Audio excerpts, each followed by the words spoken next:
You're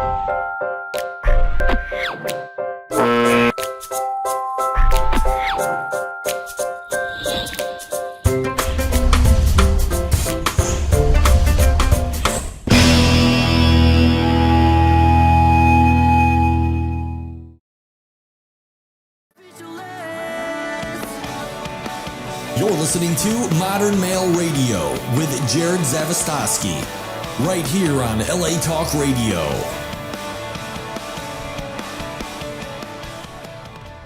What's up, everybody? I'm your host, Jerod Zavistoski, and you're listening to and watching Modern Male Radio. This is all the stuff your mama should have told you and the stuff your daddy never knew. And joining me tonight, we've got special guests, Mark Malatesta and Ingrid Elfver. So I'm so excited to have you guys on the show. Thank you. Been looking forward We're to so it. excited to be here. Yeah, you better be excited. Yeah. So yeah, I mean, this is really cool. I get to introduce them because this is my coach. So this is I finally found a good fit, and they say when it comes to coaching, if you're gonna take advice from somebody, make sure that there's somebody that you look up to and somebody you respect and somebody that you admire and all these different things.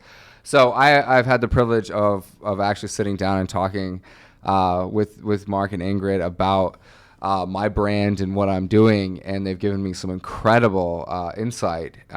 So we got some really big, awesome things coming, and it's completely shaped the way that we're doing business, or that I'm doing business, that Modern Male is doing business. So I thought I'd bring them on the show and kind of introduce you guys to them, because if you are watching this and you have a business or there's something in your heart that you desire and you want to achieve something, you want to go out there, you've got a dream, this is like the best place to start. And I wish I would have found you guys a few years ago, because you guys would have saved me a lot of pain. Yay, that's excellent.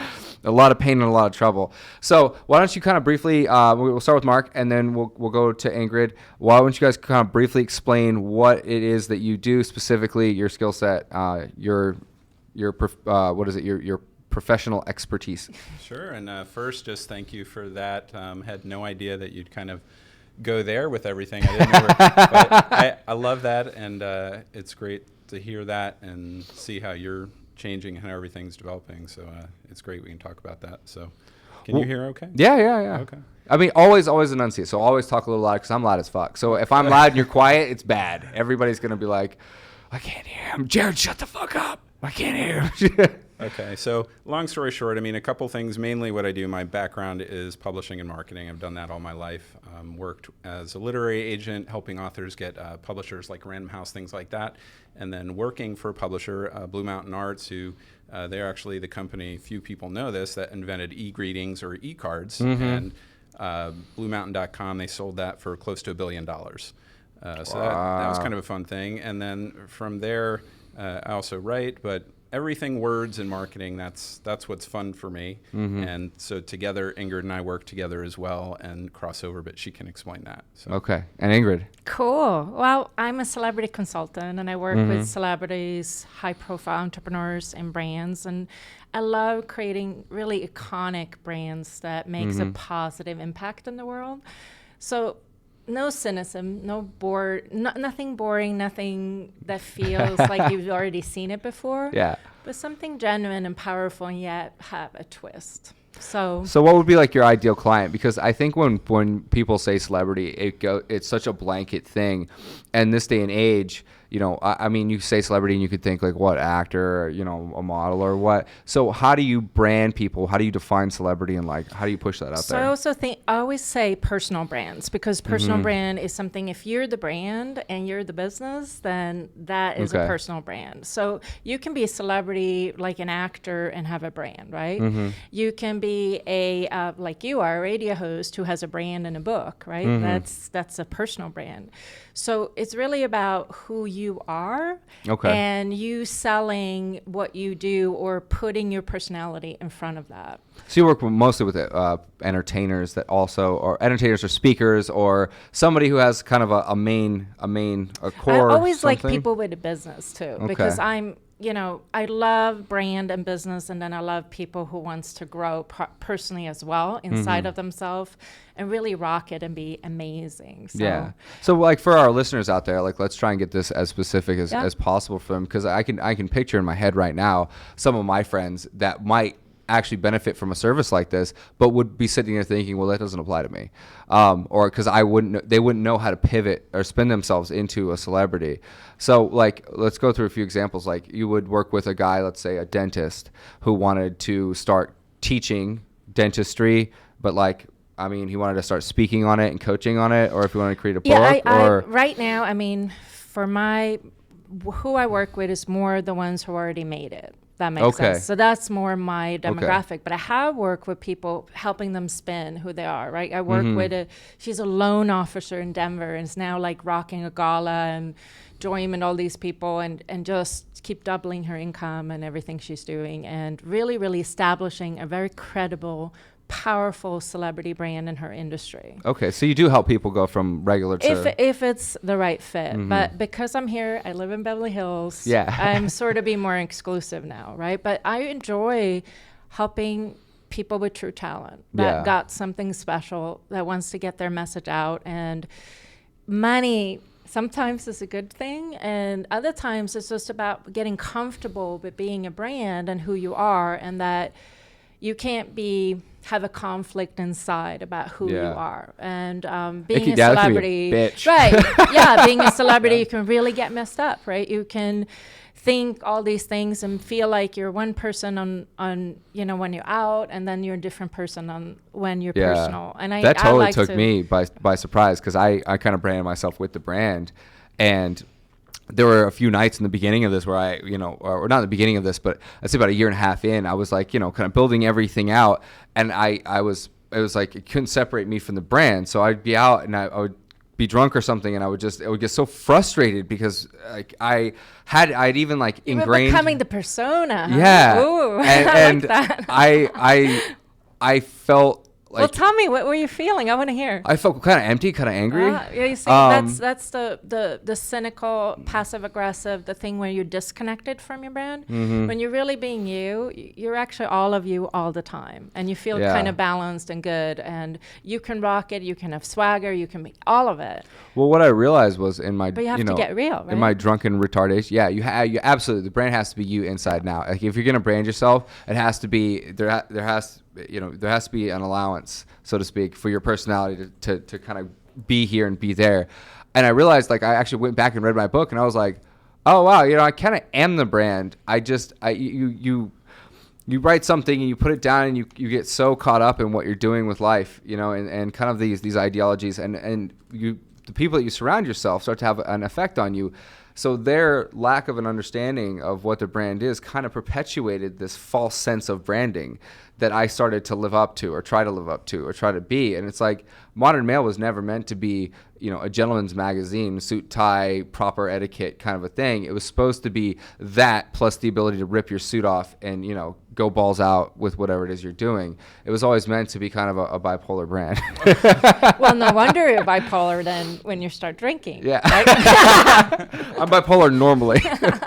But yeah, well, it was, and I don't mean like it came out because I was drinking, but that's, when you're going through stuff and you don't have you're not in touch with yourself, sometimes alcohol can be a conduit that allows you to. I didn't mean that. I think truthfully, that's why brand is so important. If you understand who you really are and understand both your inside and outside, when you step out, you're not going to have that conflict the same way. You can handle it. You can handle the fame. You can handle the success. Yeah. You can even handle the failure. But if you don't know who you are completely, then all those other things becomes more external things, and then you get out of touch with who you really are, and you can get totally lost and cynical, aggressive, angry, frustrated. Yeah. And it's funny because, like, Sarah, my old co-host, will tell you she was right there when that whole thing happened. And it was crazy because I got this brand, Modern Male, and she comes in and we start doing all this comedy stuff. And this comedy stuff is just so, disrespectful and crass and dirty and all over the place and random. And it's like, well, how can you promote those two brands? Like, what are you? Are you the Modern Male, or are you an actor? Like, what are you? So I can relate, and I'm sure that you help people kind of rationalize. It's going to be all of it. I think the best brands, truthfully, if you can be all of who you are and not limit yourself. So, because the moment you do, you're going to get aggressive. So, I don't know anyone that doesn't. feel like boxed in and go, oh my God, let's get me out of here. Well, most people, even at the highest level, some of the most valuable things you do with people, because there are some very successful celebrities and brands, and they have one piece of life figured out or another, but is it all aligned? Is it integrated? Is it seamless? Not necessarily. No. That's a different thing. And I think truthfully, if we can have all of it, which I believe you can, you can really have a successful brand inside and out. Yeah, and it's great because I'm new, so I got to kind of go through the motions of this and kind of discover. Well, you're a virgin celebrity. Yeah.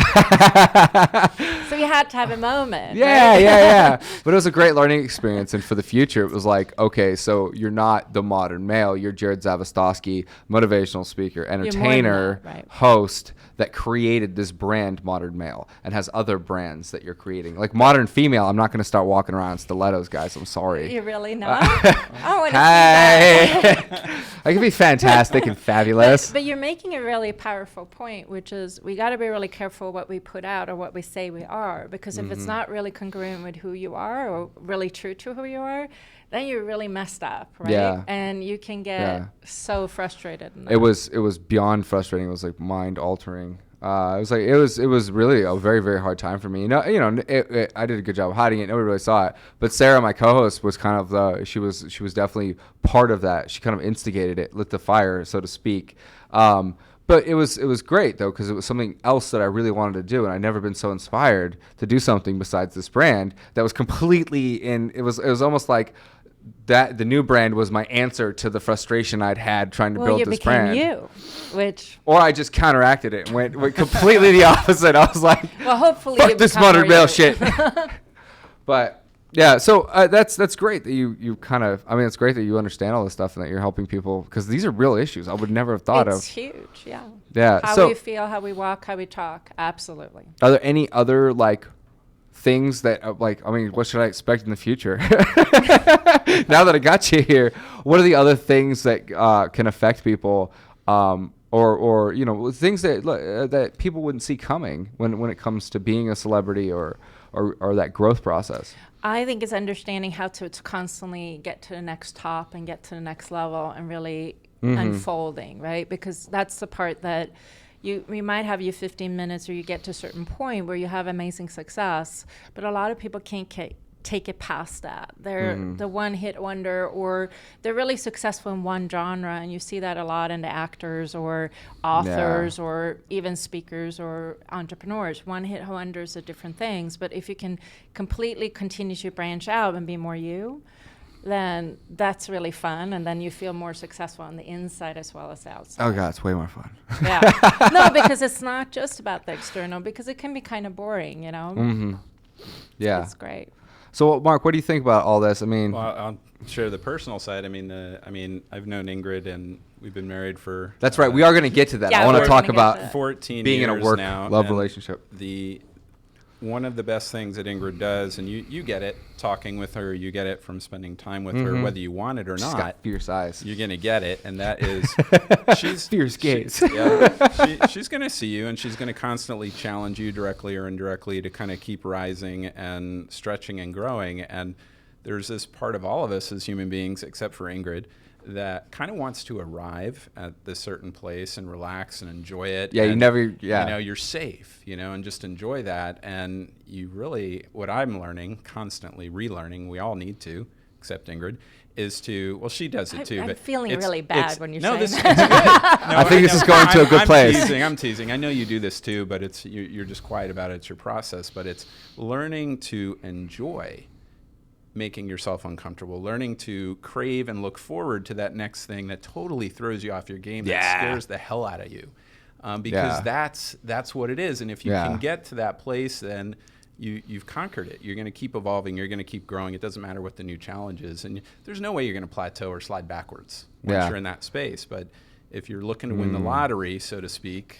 and kind of because you want to relax, then you're done. Yeah, you're not going to get it. And it's crazy because, like, hearing somebody else say that, like, that was the mindset I was in when I learned everything I learned about women in order to get to Modern Male. It was like I was almost addicted to challenging myself. It was like anything that I could think of that interested me, if I was scared of it, I just did it harder and more and kept going and building. And it was crazy because during that time I was like a Tyrannosaurus Rex. I'm just running through and just eating everything. And then I did get to a place where it kind of like planed out. I had everything that I wanted, and I just kind of stopped. And I was like, okay, cool. Like this is, and I got bored and resentful and all of the shit that comes with that. And I dipped down. And it's funny because that happens so often in life where people, they get to that place where they've arrived, and then they stop, and that forward momentum starts to slowly deteriorate. Or it's this roller coaster of up and down. It's like, oh no, I neglected that. I better do that, and you're up again, and then you're down, and and I've totally experienced the roller coaster too. And I mean, this book, like everything about this book, like it just speaks volumes of what you're saying specifically. And it's the same thing in relationships, right? Relationships are same theme. If you want that good not just relationship with yourself and your work and your success. And all you that, never want it on autopilot. In the romantic relationship, you sure better not think you're ever going to get to that point where you've got your other all figured out or yourself all figured out. You better, 14 years still learning. Yeah, and it's a growth process. It's definitely. So we can jump right into that. You guys have been married for 14 years. Mm-hmm. That's incredible. And you guys both work together, and you guys both work from home, basically. Right. So. And we have different businesses too, but. This will be really, really interesting. So do you guys find, if I were in your shoes, I would think that the fact that you guys have a business is almost like having two kids that you guys are always taking care of. They're always keeping you busy. And you guys are constantly sharing ideas about how to make them grow. And it seems like that would just be like the most awesome relationship ever. I mean, ideally, I would love to have a relationship like that. Because every couple that has lots of kids just has happy, joyous discussions. Fair enough. So what do you find? Where would you guys perceive obstacles to be? And when those obstacles come, like, what are the choices that you guys would make to kind of pivot away from that? I mean, are there conscious things that you go, oh, wow, this could be a problem, but we chose to do this instead? Well, I mean, when Mark and I met, I could see this great man, truthfully, and I saw this potential. Under the surface, there it is. But I was going to say it if you didn't. Well, there you go. I'm good with living that, sort of differently and in different places, and I really had a vision, and I wanted true love. I wanted absolutely true love because I've been with great guys, had a lot of money, but they sort of didn't want me to be me, and I have to be me. Yeah. I want to be powerful. I want to be successful. I want to do what I do. Okay. And I want a partner who's an equal, who wants to let it rip in what he does. And then we can find things together. So Mark was then a literary agent when we met, and I was living here in Malibu. And then we moved to Florida, and we moved to Colorado. And during that time, I got really sick, actually, in 2002. Oh. I was told I was going deaf, blind, spend the rest of my life in a wheelchair. So a year into our marriage. Helen Keller with... wow. Everything was just destroyed. And this guy gets 2 jobs. And nothing for me was working anymore. And I couldn't... He had to dress me, feed me, take care of me. Aww. And it's sweetheart, right? Yeah, most men would leave. This is the most romantic thing in the world right now. Most men would leave, This is adorable as shit. Okay, take notes, guys. Okay, continue. Yeah, and it took me 6 years until I was well. 2 years full out, she's flat out in bed in a dark room. And then with no hope. You guys didn't think it was going to get better. No, it was... Yeah, they're just like, you're screwed. Yep. So, the journey through this is that, for me at least, is finding understanding, because I realized my business I totally failed in how I built my business, because I built it on making per hour and being in person, and I just felt like a failure. And Mark he's a literary agent, and then he got another job working for Blue Mountain Arts, and and I kept feeling like we're entrepreneurs. We gotta, I want to do what I do, which I always have done, by the way. There's no telling me what to do. So you guys are LA natives. No, I'm from Sweden. Oh, well, okay, but you said you grew up in Malibu, or you were in Malibu. Well, I got here when I was 18. I landed in Beverly Hills. Okay, and so... he's from Florida. He's never lived here before. Oh, okay. I moved here last year. Wait, you said you met him when you were in Beverly Hills? Or I'm sorry, Malibu. Well, we met at a writers' conference. Santa Barbara. I dragged her to Florida. Yeah. So. This is getting more and more romantic as it goes on. But I think the journey is just learning how to really be powerful in who you are and learning how to have that sense of a mastermind, if you know what that means. Sense of mastermind? Yeah, if you ever read the book Think and Grow Rich, read chapter 10. That's all about mastermind. It's about joining your minds together and really working as a team versus working alone. And really figuring out with his business and my business. So he worked for my business for a while. And it was a bit of a disaster. Because we're both kind of alpha in our way, right? We're very driven, we can be competitive, and our biggest fight was we're going to a mastermind group actually in Denver. Yeah, you can't employ your significant other. No, that's a rule. We were fine. We would have been fine, but we actually had to figure out what we do. What's our strength, right? Who we are. Well, that's kind of getting back to your original question, and it's one of the best things about relationship, if you let it, if it's friendship or coaching environment, and this is why no matter how introverted somebody is, you've got to get yourself around people. Because you can't see yourself completely till then. You can't grow, you can't shift. And one of the beautiful things about being in a relationship and working together is like you really get to see, like for me it's big things. Like Ingrid was saying before, she's going to do what she needs to do for her. That's how she thinks. Like it doesn't matter who she's with or what's going on around her, she's going to be true to that.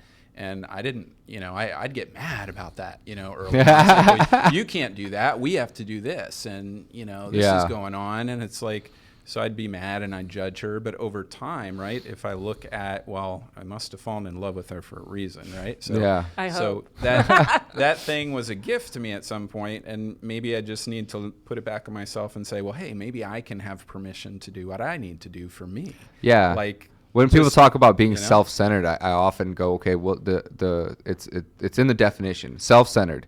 You have to be centered in yourself before you can take care of anyone. You can't pick somebody up if you're leaning all the way over. You're so off balance that when you try and grab them, you fall off the cliff with them. Right. It's like you have to be centered, grounded. You have to take care of you first. You have to find your footing. You cannot carry someone to the top of the hill.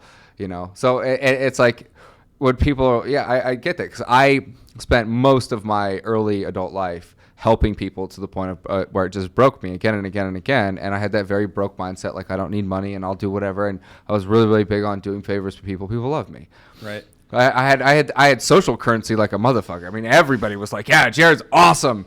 But when it came down to it, I wasn't taking care of me and I wasn't doing the things that I needed to do. But you were feeling good about yourself, right? Certainly. It's like, well, I'm giving all this, I'm doing all you this. feel great, like, it's like all these stories, but, are we living our bigger life? You start to validate yourself through the idea of people that like you and based on how validated they are. So it's like, so-and-so, the director of this or that, is a friend of mine and blah, blah, blah. And you almost get off on that, I know a lot of people and people love me kind of a thing. Like just being socially connected becomes a thing in its own right. It doesn't sound like an LA thing, Jared.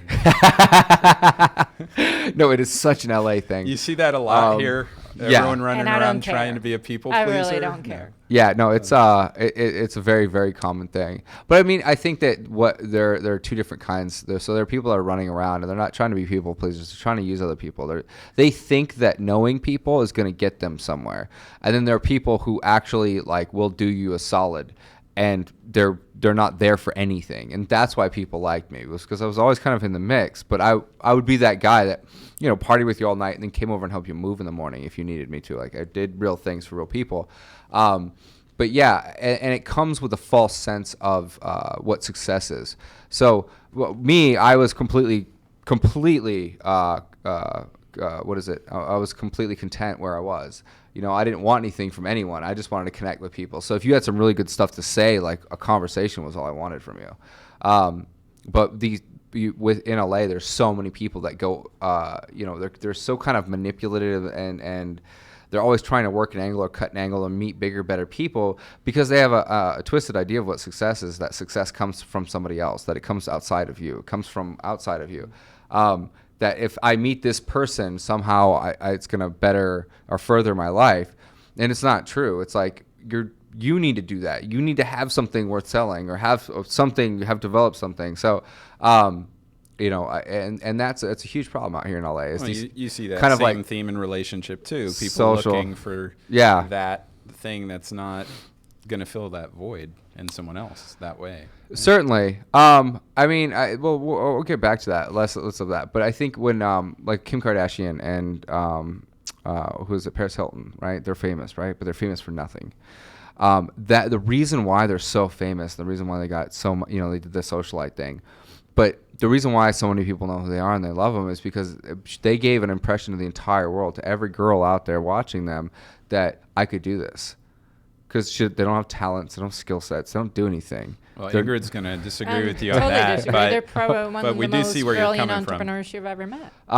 They had great totally publicists. monetized it. They have great publicists, and they totally leaked. Like Elliot Mintz, their publicist for both of them. They got started in leaked the porno, a sex tape, which is great. I mean, it's brilliant. I'm not doubting their strategy. I'm not saying that they were really smart, but what they did was they created an entire brand off of like, there's no talent. It's not like I'm an actor and I worked on it for years and years and years. It's like they were smart in realizing that they had nothing, and they created a brand. Like I think that they're, as celebrities, celebrity brands, like they're worth more than anybody on the planet right now. Like Paris. No, well, she kind of fell off, but she does make $100,000 a set as a DJ. Yeah, she does good. Or no, I think it's $1 million. Yeah, it's $1 million. She's $1 million a set, and she's not even a good DJ. But I mean, that's the thing. But she earns a lot on her bags and stuff, but not as much anymore. But that's the thing. Like they got famous.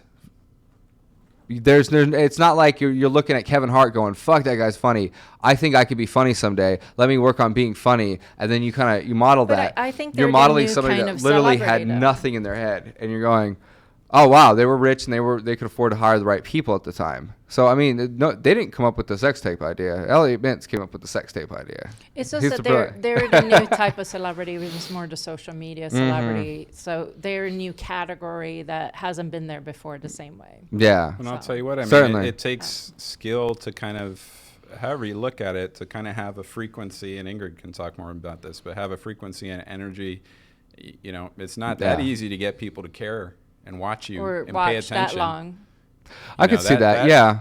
And there is definitely something there. It's having that magnetic, attractive quality about yourself. Yeah, I mean, nothing's ever as simple as it seems. It's like, she's just pretty and has money, so the world's chasing her. Well, there are a whole lot of other pretty women that no one cares, no one's watching. Okay. I'll give you guys that. It's funny, because sometimes I go on Instagram. I'm not so tainted or so that cynical because the moment I have been, they've all surprised me.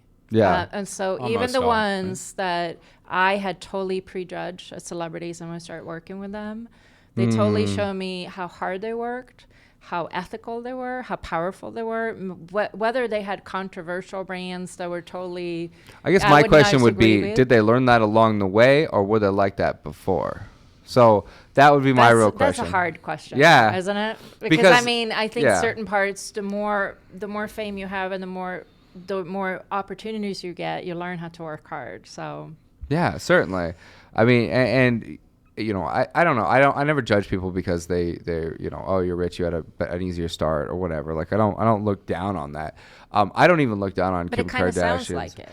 It does sound that way. But what the point that I was trying to make was that it's interesting to me that the reason that they're so popular is because they're more relatable to anybody in the world, because there's not some incredible standout quality that would intimidate people. Like you look at Jim Carrey and you think, oh wow, there's a guy I could never do what he does. He's so funny. How is he that genius? But you look at Kim Kardashian and you go, oh, like any girl in the world goes, oh, I could buy her face happening. And I can take good photos. I guess I could buy the butt. Yeah, it's like you could. That's obtainable. It's something that anybody can reach. And I think that's why they're so relatable. These Instagram, these influencers and stuff. I think what it is it's giving real people encouragement that. I think we're all a little bored and we want to be entertained and, Yeah, but I don't find them very entertaining. I mean, what's funny is not the demo. But here's the deal. So here's the deal. So why Kim Kardashian doing so well is because she gets more hate than love. Oh, okay. Yeah. So I gotta start pissing people off. You can build fame on a lot of hate too. So it just depends. You just have to have a thick skin. And watch, I'm gonna end up meeting her like next week or something. And adore her. Watch it. And you're gonna that's how it always works. Eat eat what you say. So yeah, so no. I've learned that because I had to completely change how I was thinking about people. I could not work with these people if I had that cynicism or that judgment. That would not happen. That's why you're coaching people, and right, and it I'm wouldn't not. happen because they would feel it, right? And I cannot. I would think feel that so way. guilty. I'd probably walk up and just apologize and be like, "Oh my God, I'm so sorry." But it is what it is. Like, there's nothing. I don't know. And there are people online right now who's probably agreeing with me, and probably people that are like, "Oh wow, that is a different perspective." I have noticed that though. The people that I've had on the show that thought were gonna be really awesome were fucking retarded, and the people that I had on the show that I thought were gonna be complete duds totally surprised me, and I was like, "Oh my God, you're really smart." So You never know. Yeah, it goes both ways. It goes both ways. And I met so many great people that really, really were not nice. So there you go. Yeah. Dude, so have I. Oh my God. At the party that I met you guys at, there was a girl who turned out to be like super famous, and I walked up and I was like, "Hey, I would love to have you on my show." And she was like she just kind of looked at me like all puzzled, and I was like, I do Modern Male Radio, like, I'm hosting the event here. And she was like, "Okay, you can have my number." And I was like, "Okay." So she kind of gives me one of these and hands me, and I'm like, I hand her the phone, and I'm like, "Okay." So she she gives me her number, and then I'm like, "So how do you spell your name?" Because that's how I go if I didn't get their name. And she's like, "You don't know my name? Like, you don't know who I am?" And I was like, "No, but I book models. Like, that's what I do. Like, you're really pretty. Like, you obviously fit the demographic." And she was like, "Just lose my number." And I was like, "You know what? I will." And it's funny because I ended up looking her up online, but she's that Over the Hill famous, where she was famous and then now she's not so much anymore. And I'm just sitting here like, life is too short to be a complete nasty person. It's like somebody asks you to do something or want to be on something, perfect. They don't know who you are, you get a great opportunity to surprise them. I love doing it because sometimes people will end up contacting me online for other stuff, and they have no idea that I have a whole brand behind me. And they're like, "Oh, hey, da-da-da-da," and I'm like, "Yeah, And it's funny to kind of watch it unfold and surprise them, and they go, "Oh my God," it's weird. So I don't know. I think that attitude matters. But I also know that sometimes it's hard because you can feel if you are famous that people should know, right? Yeah. So then it's not always an entitlement. It's just a feeling like you really don't know. Then do you really care, right? So there's always those two perspectives. But it's fun. But they can be nice about it. Yeah, they can be nice about it. And the best A-listers that I've worked with who really, really are the true stars, like the world. Super humble, nice. Right. Super nice and humble. So. Yeah. But also good at redirecting people. Yes. Graciously, right? Yeah. Yeah, that's a skill set. I'm sure we'll have to learn. So so let's get back to the kind of the relationship stuff and how you guys interact and how you guys connect and stuff. So we kind of got off topic, but I want to get right back into that because that was it's interesting. You guys are around each other all day long, every day, building your own businesses and Well, we do have different offices, so. Oh, you guys do? Yeah. Like within the house? Oh, yeah. Okay. Yeah. So you guys just kind of close the door? We don't always see each other. It depends on what meetings we have with each other. No, we were very. She's social, very team-oriented. Okay. I simply can't function that way. So I'll go in my have a office cave. certain times, long times. I close my door because I can't think. Yeah. Even if the door's open, she's not saying anything, I know that any moment she could walk in and start a conversation, and I just can't focus. I don't know, maybe I'm ADD, but yeah, I totally can't focus. I have to be complete silence alone, like if I'm learning or if I'm doing something. Right. Well, I'm the same way. If I'm I don't doing that, exist. Okay, no, go. Then, I'm the same way then. Then I close the door and don't want him to come in there either. So, but I think it's about respecting each other and understanding who you are, and then don't get hurt if the other person needs certain space. But then also I'm Swedish, right? So pretty independent. I don't need him 24 hours a day. Yeah. And that might just be more personality and sense of who you are, and that you know what you're doing inside of yourself. And it's got to be kind of a really awesome growing experience to This is so. I mean, we're in the ride of our life. I'm. Yeah. It's amazing. I stand here with this man 14 years, and I feel as in love or more in love with him than I ever have in life. That's so cute. And we're rocking it in both business and who we are with each other. And we're having so much fun, and I'm dragging him to all these events. And I went to my first Oscar party. yeah, What? big thing, and it was just, ridiculousness. yeah. Look at you. But it's fun, and we're just having a great time. And I think that if you can do that together and play, and at the same time, succeed in what you do, there's nothing more beautiful. Yeah. But I also look for somebody equal. I'm not looking for a sugar daddy or what do you say? To be just the thing on the arm. I don't know what to what's say that, to that, Carl? so. The thing on the arm, like Trophy. Well, wife, you were the breadwinner before, and then he was kind of Did you start Born Celebrity before him, or I did. Okay? And you kind of like lit that fire, and then Best-Selling Author came out. Yeah. Well, it was just we realized. I was looking at markets, like how I look at our businesses is that we're still looking at developing more things because there's so much power in who we are, right? Yeah. We're endless.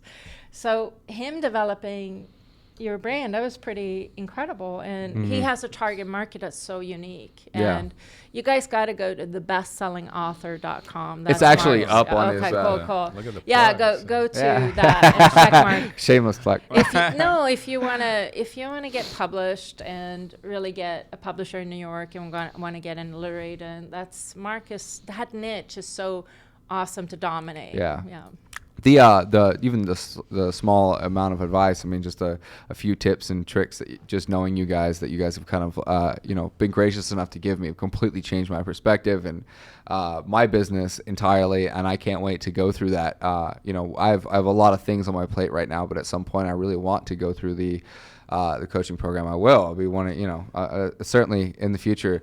So if you guys are thinking about writing a book right now, or kind of want to take it to the next level, you've got the 1-2 punch right here. It's like it couldn't be a better scenario when it comes down to it. It's like you've got the guy that can teach you how to get the book on stands, which was a big thing because a lot of people don't realize that you can go and you can self-publish and you can do this and that, but it's really not only is it kind of a shoo-in to not be super successful, it's really self-defeating when you realize that you have to put in 8 times the amount of work that you thought you did because you don't have this, this team around you. You don't have any of this stuff. If I could have done it again, I would never have self-published. I would have went to you. I would have bought your program and I would have went straight through it.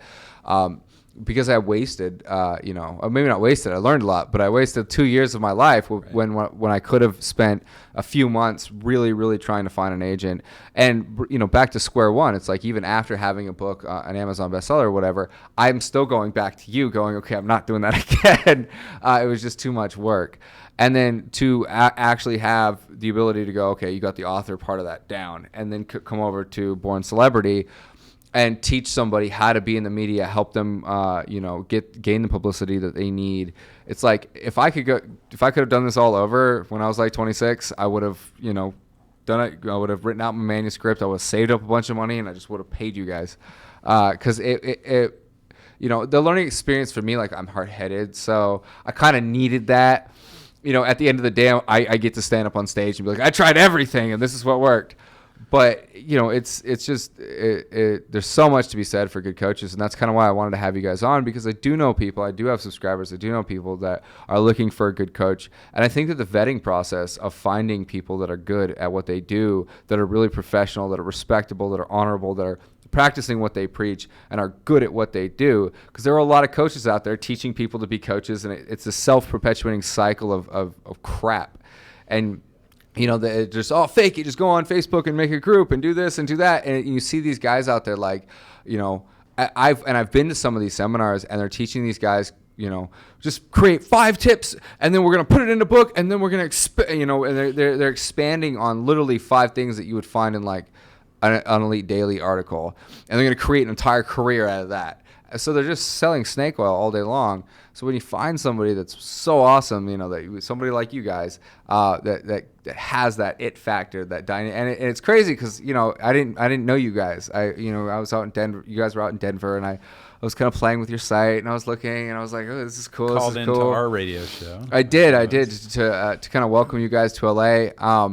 but then, you know, when you guys had actually invited me over your house, and, you know, it's like, well, that's one of the things, and I know it's vain, but one of the things that I've always kind of, I've had a problem with is if you're going to coach people like these millionaire coaches and these people that are out there perpetuating this nonsense, I'm like, and you should be driving up in a fucking, you know, Rolls Royce if you're going to try and teach me how to make $1 million.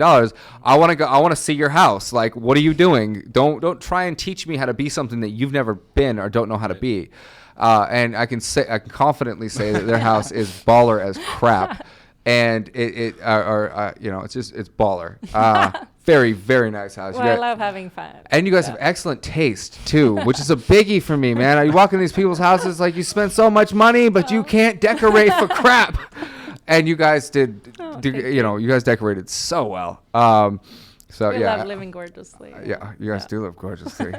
Well, and thank you for all of that. And I mean, that's one of the reasons we kind of connected with you, and we were talking about this early before we came into the show with you about that there are two things. Like, one, you want to be clever and slick and really have that marketing knowledge, marketing savvy. You need all that. Yeah. But at the same time, you can also be kind of a nice person and authentic and genuine and give people real value and all of that. And so we really work hard to do both. And I know that's important to you. So that's kind of why we connect. Well, and I do the same thing with Modern Male. When it comes down to it, there's the pickup artist that's really kind of sleazy and underhanded, and they have, you know, some of my stuff is very similar to some of the stuff that they teach. Some of that knowledge is important. Yeah, some of it. But then at the same time, like, there's a way to do it that you can also maintain your integrity. Right. And I think that that's so important when you're working with people or when you're doing something. It's like, there's the ideology that sales is basically jamming something down someone's throat, and then there's the ideology that no, you're actually helping somebody.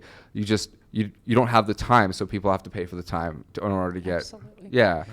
And you were also talking about something. You're saying that you're so hard-headed, right? Oh, but yeah. every entrepreneur I met who actually is a real one is hard-headed, Mm-hmm. and we all have to kind of come to whatever it's called. Not the J word, that's the wrong word. Come to the You can say come to Jesus. No, but that's metaphorically. Not right. That's metaphorically. Yeah. Right? It kind of feels wrong. Anyway, you have to have the aha moment. Yeah, well, you have to learn that, you know, you can't do everything alone. You Yeah. got to really understand that you have to be coachable and learn how. And, you know, Mark and I, every Monday, all day Monday, we actually mastermind together on our businesses. So we sit down and talk about our business and then help each other. That's great. And it's really, really powerful because it's brought us even closer to each other from it. But because we have more respect for each other in the sense of, what are you up to? What am I up to, right? And we can really It's a little understand. accountability in there. Yeah, A lot it's of powerful creativity. when you have that synergy and harmony with each other. I like that. And I think so few people do this with each other. I adore it. It's Yeah. Well, they don't even give themselves the time. And I mean, that's a key too. Like, if you want to grow in your business, like, you need a certain amount of time each week to focus on that. Where are you and what's next? Yeah. Not just 5 minutes while you're in the shower, you're thinking about it. That's not going to cut it. I was going to say that. Like, it's really, really great that you guys actually have a scheduled time that you guys do that. was being humble. That's why we Yeah. were talking about being hard-headed, is learning how to actually let, you know, whoever is in your life, you know, the people around you, if you have good people, letting them actually help you the right way, Yeah. and then get rid of the bad guys, you know, the people you don't need. It was one of the best learning experiences that I've ever come to, because it was like, you know, people would be like, oh, why are you so frustrated? And I'd go, you know, things aren't, and they would start to give me ideas, and I'd be like, no, I did that, tried that, I did that too. Sorry, that's not gonna work. And it was crazy, because like having that sense of surety and still driving forward was so motivating, you know. It's like, okay, I have literally sorted through all of the stuff that I thought 2 years ago was a great idea, and I'm sitting there like, you know, Captain Thing, you know, so that light bulb, like, oh, we could do this and this and this, and it's like, now that I've tried all of it, I'm left with the same stuff that, you know, people were telling me beforehand, and I'm like, oh crap. But sometimes that's just mindset, right? It's You like, have to. It's Yeah. mindset about whether you can, and sometimes you actually. Sometimes you don't have the confidence and the belief in yourself enough that you're sabotaging, right? And you don't realize you're sabotaging. I thought I was just smarter than everybody. Right, and that's that was the ego. That's self-sabotage. That's actually Yeah. self-sabotage. Yeah, it's an ego thing, and I think it's better to learn how to go, okay, I might think I've done it, but I haven't gotten results I want. That means I did not do that. Yeah. I did not do it right. Exactly. Right? But and I need to then tweak it. Piece too, because that's going to be your biggest gains are going to come from those ideas and challenging things and doing the thing no one else has done that the coach can't give you. I also think that some of the biggest gains I would get in connecting with my audience and connecting with the people is having been through that experience and saying like, yeah, okay, I was there, I did this and this.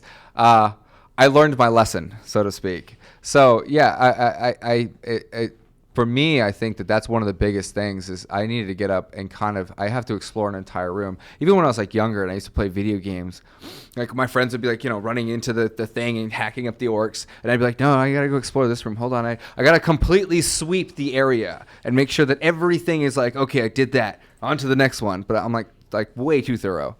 You're like a cat. You got to go explore every corner of the room. Yeah, sniff it. Maybe give it a lick. Maybe claw it a little bit. Cool. So, last thoughts. Anything? So let's kind of. We're almost done. You're looking at me like I'm crazy. Really? Yeah. Yeah. Wow. Look. Wow. Yeah. I'm impressed. I know it happens fast. Wow. It goes by fast.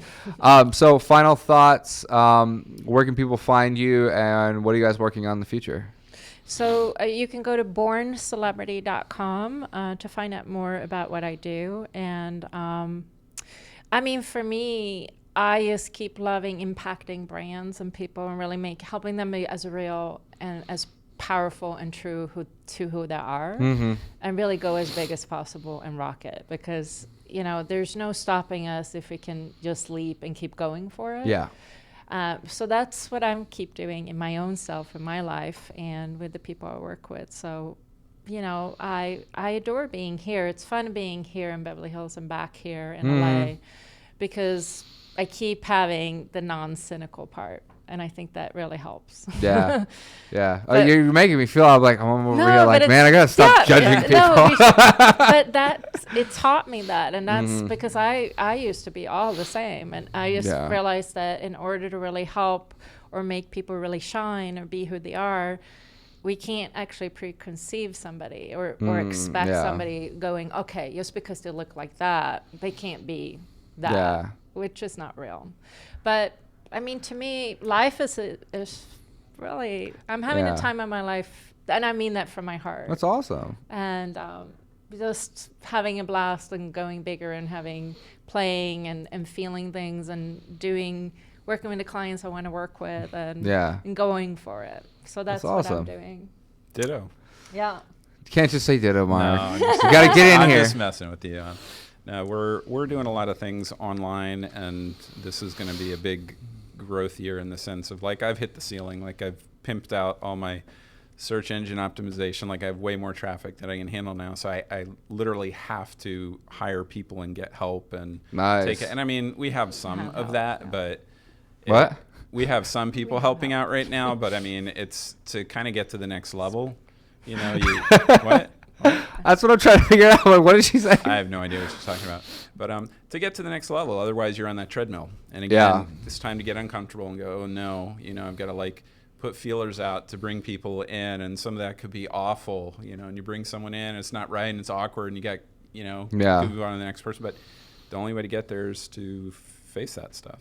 Yeah, working with people, hiring people is definitely its own animal. So, but people can be great. Yeah, you some of them. Got to find the right ones. Yeah.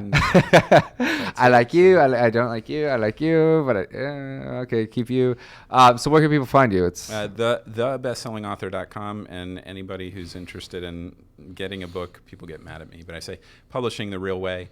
And this 99.9% of the time, if someone's self-publishing, it's because they're afraid, or they're not knowledgeable enough. But unless you're as good at marketing and love marketing as much as you love writing, you should really try to get a Random House or someone like that, so you can spend time writing and doing fun stuff and promoting, and not grinding 24 hours a day trying to sell books out of the trunk of your car. It's no fun. Take it from me, a self-published author who has had a reasonable amount of success. I will say that it's one of the most difficult things I've ever done, and it's rewarding. I'm not stopping yet, but good Lord, I would have loved to have met you a few years ago, because that was everything. I was afraid that I wouldn't be able to, here I am, this guy nobody knows. I was also afraid that I wouldn't be able to convey how I felt the book should be. So, they'll change the title, they'll change the cover. They want like illustrations. Well, we didn't even have the illustrations. So at that time, it was like, I had this thing just kind of made on in bullet point fashion. I could see the vision for it, but I couldn't trust that I could pitch it well enough to where anybody else could see it. It's kind of one of those things where it's like, where people go, oh, you just got to meet him. You just got to meet him. And you're like, well, what? And you're like, I can't describe why this is going to be awesome. It's just going to be awesome. So I would have had no idea on how to pitch that. I was 25 when I started, or 26. So there was no confidence in me to think that. I thought it was going to be the greatest thing ever, but I thought self-publishing was almost, I thought that I could do it, that I could get it out there. And I didn't realize that the immense amount of work that goes into it. That's a full-time job. And I mean, you might as well hire a call center to see if you can get your books into places, and places won't touch your books because they're self-published. And then one of the things that they don't tell you about self-publishing is that book is dead forever.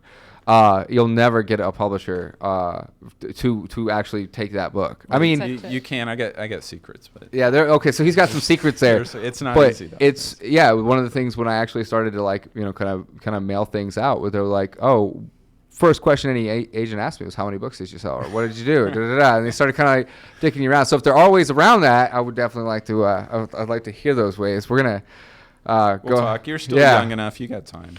But the other part with you that maybe you need to think about is that I think you just got started as a brand. Yeah, I did. And you're just starting to really get it. And that is going to catapult you into something really amazing. So certainly. Sometimes it takes a while to learn. And I was going to add that earlier. You kind of framed us as like you figure out the book thing, with Mark, and then you go to Ingrid and do the brand and develop everything else. We actually do it the other way around.